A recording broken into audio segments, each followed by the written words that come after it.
Hello, and welcome to the newest installment of the Pokemon type tier lists. I figured that after the debacle that came across with the water type tier list, I owed it to myself to switch from the most populous type to one of, if not the least populous type, and that is, of course, Dragon. And dragons are cool. Dragons are fun. I'm gonna enjoy recording the video, and who doesn't like a good dragon type? But without any further ado, let's jump into this most mythical of types, Dragon. And starting off pretty strong, I think, with Dragonite. You know, when it comes to dragons, there is sort of the standard idea of what a dragon is. And Dragonite kind of fits most of the bill for more Western style dragons, and Dratini and Dragonair more so for Eastern style dragons. You know, they're more serpentine rather than draconic. I don't know, they're more like dinosaur-like, I guess Western dragons are. But regardless, Dragonite sort of fits all of those standard things, and obviously I like it. I've grown attached to it over the years, but I feel kind of weird about the very strong divergence that exists between Dratini and Dragonair and then evolving into Dragonite. You can argue any sort of biology thing that you want when it comes to dragons because, they aren't real. So it makes perfect sense in theory that a serpent can just spontaneously transform into a four-limbed winged creature. There's no reason that can't work, I guess, technically, if you're working off of real biology. But for as sort of basic as Dragonite is, and for the weirdness that comes with its evolution, I feel like I've got to give it a C tier. I feel bad because I do like Dragonite. Obviously, I've gotten attached to it over the years, but design-wise, it's both, not very interesting, and then it's got the weird evolution thing on top of that. Jumping into much greener pastures is Altaria. I didn't include Altaria in the bird tier list, even though Swablu is that sort of normal flying type. But because Altaria is a dragon, I don't really consider it to be a bird. Real life biology, dinosaurs are birds in the modern day. It's a whole thing. But, I consider Altaria to be a dragon first and foremost. So with that in mind, I really like everything that's going on with Altaria and Swablu. The cloud theming, the fact that it's a bird dragon that's enrobed in this cotton-like plumage that also looks like a cloud. And, Altaria, Aria has the sort of singing, singing association attached to it. And, I think that Altaria is it's just a good design. It's a fun concept. It's a weird cloud bird dragon, and I think it works. I think as dragons go, it's kind of unique in that it's not this super aggressive looking monster. You can look at the dragons that are coming up later on the tier list, and most of them are pretty aggressive looking. And the fact that Altaria just bucks that trend and just has the confidence to just be this fluttery, floaty little guy in the midst of all of these brutal, strong monsters. I think it's kind of nice. I think it's kind of inspiring. So Altaria gets an A tier for me. Salamence is a much clearer concept to me. It kind of borrows from the bug Pokemon sort of natural evolutionary line, where there's the basic form, and then there's essentially a cocoon form in the form of Shelgon, and then it evolves, but in this case it evolves into a very powerful pseudo-legendary dragon, which is cool. I can see the concept behind it, and I like a lot of what's going on here, but I feel like Salamence just struggles from being very basic. I look at it and it's just it's a dragon. It's very standard, this is what fantasy Western dragons look like. And so that leaves me kind of wanting for more. It doesn't have the weirdness attached to it that Dragonite does. But outside of the sort of aesthetic, shallow coolness of it, I'm not super into it. personally. Rayquaza, we're gonna get into box legendaries in this video. Obviously, you can see what's coming up on the docket. But Rayquaza is kind of an interesting case for me, where it really is a less is more kind of design. You know, it has that like basic serpentine shape, and it's got its 2 arms, and then there's just all of the trim and the accents to it that sort of like serve as a nice counterbalance to the basic design, while, you know, highlighting and providing contrast in a cool and interesting way. It really is kind of a less is more design, and it's the sort of thing that I wish more modern box legendaries would lean towards, rather than a lot of the very strong over-designedness that we've come to know and tolerate enough, I guess. But yeah, I think Rayquaza kind of hits sort of like a happy medium, where it's like it looks strong and intimidating and like ancient and powerful, but it's not like sacrificing everything for the sake of looking badass. I think it works. I think for me, Rayquaza works a lot better than a lot of other box legendaries. Garchomp is very popular, obviously, and a running theme with dragon types is going to be people having strong positive associations with their battle power because they're dragons. You know, 2 of the 4 so far have been pseudo legendaries, 1 of them an actual legendary, and then there's Altaria. So like people are attached to them for their strength, and like a big part of the sort of like design concept and power fantasy of using a dragon type Pokemon is the power that it grants you. So I will grant all of that. However, that's not necessarily something that I'm personally into. And Garchomp, again, falls into that category of like, it's cool aesthetically, it looks strong, it looks dangerous, and I think it's a step up from Salamence, definitively. But I don't love it. I don't fully buy into Garchomp's whole shtick. But, you know, that might just be me having bad opinions as per usual. And speaking of bad opinions, throw everything I just said out of the window. Haxorus has an axe for a face, and the 12-year-old in me will never not find that really cool. You know what? Honestly, screw it. The inner 12-year-old in me will never not find Haxorus cool. And it's just, insofar as it does do the basic thing of sort of just like evoking power and menacingness, it goes so far to that it kind of becomes cartoonishly silly, but like in a really fun and interesting way of just like, how do we evoke that this thing is a very powerful physical attacker? Let's just make its face into a battle axe. Why not? Like, why not? Honestly, like, Haxorus is just cool, and if you don't like it, then, you know, you've got to foster your inner child a little bit better, is all I'm gonna say. Druddigon, I like some of the qualities that it has. You know, there are some Pokemon that I appreciate the way that they look like toys assembled from discrete parts, the way that Druddigon kind of does. I know that there are probably lizards in real life that have this sort of color design or color scheme where, you know, the head is just a different color from the rest of the body. I'm sure it exists out in nature. We live in a wild and interesting world.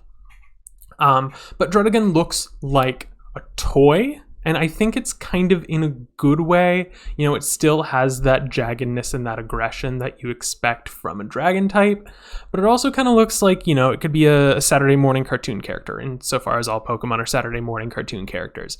But I think you might understand what I'm saying. Like, do you get the general concept of what I'm going for? Is like Druddigon, you know, it has that air of danger and menace to it, but I think it still works pretty well. I think, anyways. So I'd put it in a decently strong B tier. I think it's good. I know that I just had my big rant about box legendaries, and I have kind of mixed feelings about the Gen 5 box legendaries because of my Gen 5 bias. It is my favorite generation, and so naturally I'm going to want to defend the things that I like, even if I know that they aren't necessarily the greatest. You know, Reshiram, Zekrom, and Kyurem as a trio do complement each other very well. You know, Reshiram and Zekrom have that kind of yin-yang thing going on, and then Kyurem is, as far as I'm understanding as someone who is a complete cultural outsider to these concepts, Kyurem exists as sort of the balance between those two. And obviously it plays into all of the thematic depth of the game and all of the lore there. And, you know, the fusion forms, I actually like the fusion forms in spite of them being pretty objectively over-designed. I like the fact that they look incomplete, you know? They look like you're sort of like just trying to force two parts back together, but there's just not quite everything that you need in order for them to be whole. And I think that design works well. I think that Kyurem in and of itself looks incomplete. I have a hard time separating the whole trio because they are very similar designs overall. And I don't want to put them in D tier, but like, I think I'd have a hard time putting them above C tier. Like, everything that I've complained about with box legendaries in the past is kind of true of them, and this is definitely the generation that really pushed us down that path of being over-designed. But there's aspects of them that I like that keep them out of D tier for me. Goodra, Goomy is S tier, obviously. Goomy is the greatest Pokemon to ever exist. It's not actually my personal favorite, but Goomy's great. Everyone loves Goomy. Who doesn't love Goomy? If you don't love Goomy, then get out. You're not welcome here. But yeah, Sliggoo and Goodra, I think, still work. You know, I think that the gooiness of them works.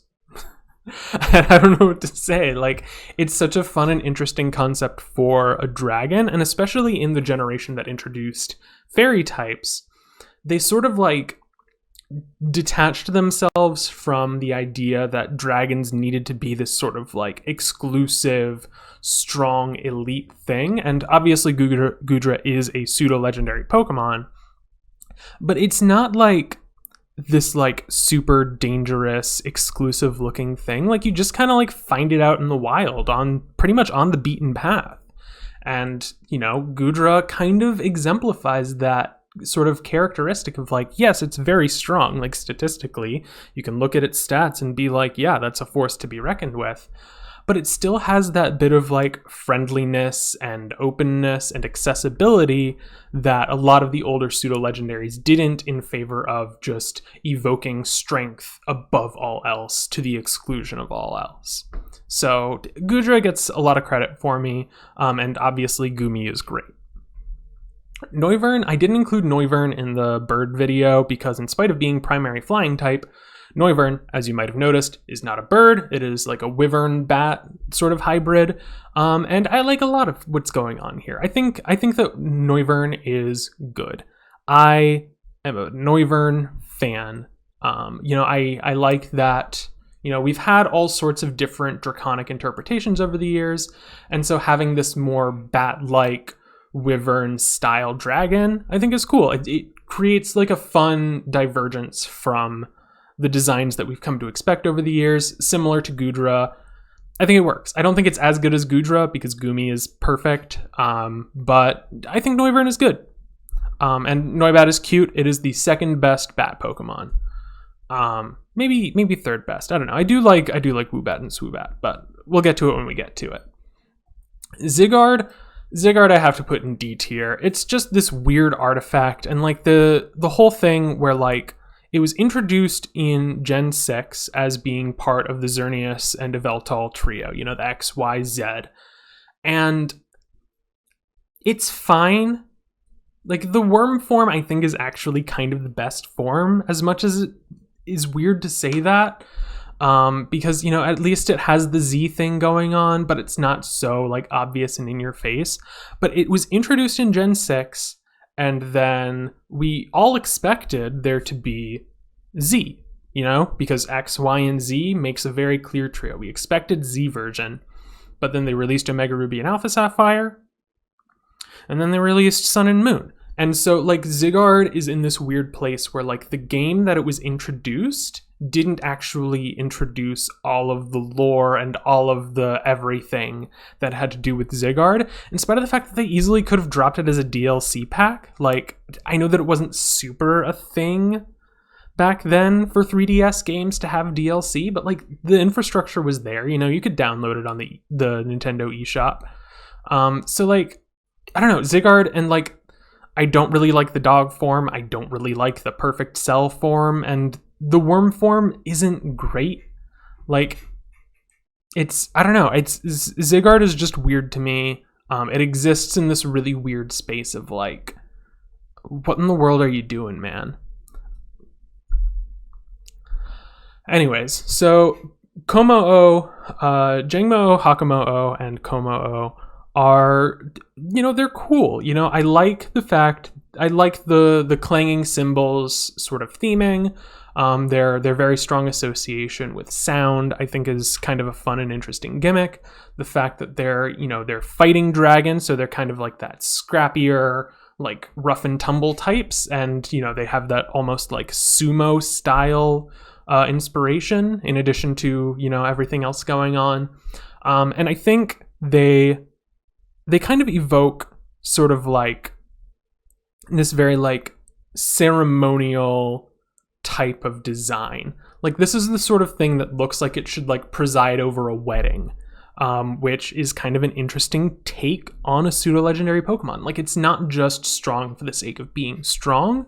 It's strong because it has this sort of like air of wisdom and history and culture about it. And I know that Alola was really big on that as a whole, that whole generation being inspired by Hawaii and other Pacific islands, sort of like borrowed a lot of the folklore and a lot of the culture that has to do with those areas and sort of like remixed it and made it its own into the Pokemon world. And I think that Kommo-o is kind of a really good encapsulation of that in the way that it exists as a pseudo-legendary Pokemon. And I like Kommo-o a lot. I think that it works. Dragapult, I didn't even know that Dragapult was in the game until like weeks after it released. It's, when new Pokemon games come out, they do the gradual release of all the new Pokemon, and then usually like a week or two before release, there's the one Japanese magazine that always leaks Pokemon information early. And they usually drop like the full reveal of everything, and then there's data miners and all that kind of stuff. But somehow, some way, Dragapult just like evaded my knowledge. And so I finally came across it in game at one point, and I was just like, oh, that's kind of weird. That's kind of interesting. What are you? I've never seen you before. I've never heard of you. And then I knocked it out with like an ice beam or something, and I moved on with my day. And I have since come to appreciate it. I like the line as a whole. I like the concept of the fact that the fully evolved one just shoots babies out of its head as darts. I think that's funny. That's silly, but it's a fun concept, and I think that it works pretty well. But it just exists in this weird kind of like, I know that you exist, but I was surprised by its existence. I was just like, oh, I didn't see that one in the final leak. Okay, that's pretty cool, I guess. Dragon Ghost is a cool type, shared only by Giratina as far as I know, but flipped. It's good, it doesn't offend me. It's a fun concept. I'm just not super into it. And that's really all that I have to say about it. And finally, we're at Regidrago. I have spoken the praises of the Regis up until this point, and I think that I've discussed 4 of them so far out of the 5 others. And of those, I've sung their praises because I think that they're good. And not to get too deep into spoiler territory, but I like Regirock too. Regidrago is very much the black sheep of the Regis for me. Like, making a golem out of like material, rock and steel and ice, works. Like it works conceptually. It's just like an animated form of, a form of material. And then Regieleki is kind of that same concept, but for a form of energy. So it's electricity, and so it's an animated ball of lightning. And I think that concept works. But then Regidrago is a dragon golem? What? I don't... Like, something in it just doesn't click in my head. Like, I can see the were its arm things a Pokemon before?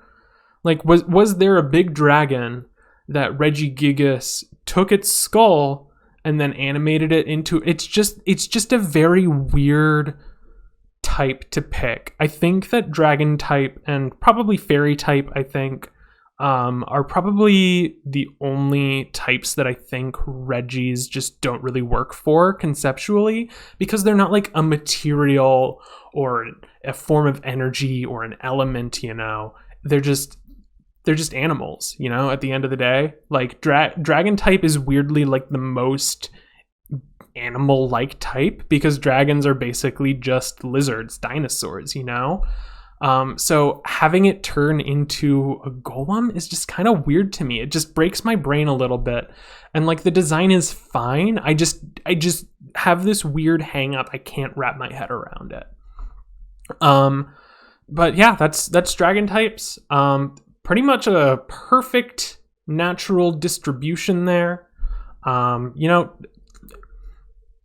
Like I expressed earlier in the video, dragons are largely popular because of their battle strength. And I think that's fine, but I think that battle strength in and of itself isn't enough to make a Pokemon interesting to me. Like, battle strength matters, and like there are a lot of these Pokemon that I've used just because I know that they can, face roll on stuff. But, I as, an older Pokemon fan, I have come to appreciate the sort of like friendliness and storytelling and character that exists in the design rather than just evoking strength. I care about personality rather than intimidation, so to speak. And so dragons as a whole, I don't have anything against them. A lot of them don't really speak to me on a very strong and deep level. So, it's, I understand why dragons are popular. Obviously, they fit a very natural and ordinary power fantasy and, sort of storytelling that people really enjoy. But it's just not something that I'm personally into. And I like the ones that sort of take it in a unique and interesting direction, is what I'll leave it at. Again, after the water type video, I felt like I really deserved something a lot faster and a lot easier. I still found a way to ramble and, make this take longer than it probably needed to, but, it's my video, so I can do it how I want. If you enjoyed it and you want to see more, please like and subscribe, ring the notification bell, all that good stuff. After this video, there are only 5 types left, and then we're going to do Mega Evolutions, and then we're going to do Regional Forms, and we might do a Dynamax, Gigantamax video. Maybe. We'll see if that fits into my schedule. And that will pretty much lead us into the full release of Pokemon Scarlet and Violet. So look forward to all that. Thank you very much for watching, and I hope to see you soon.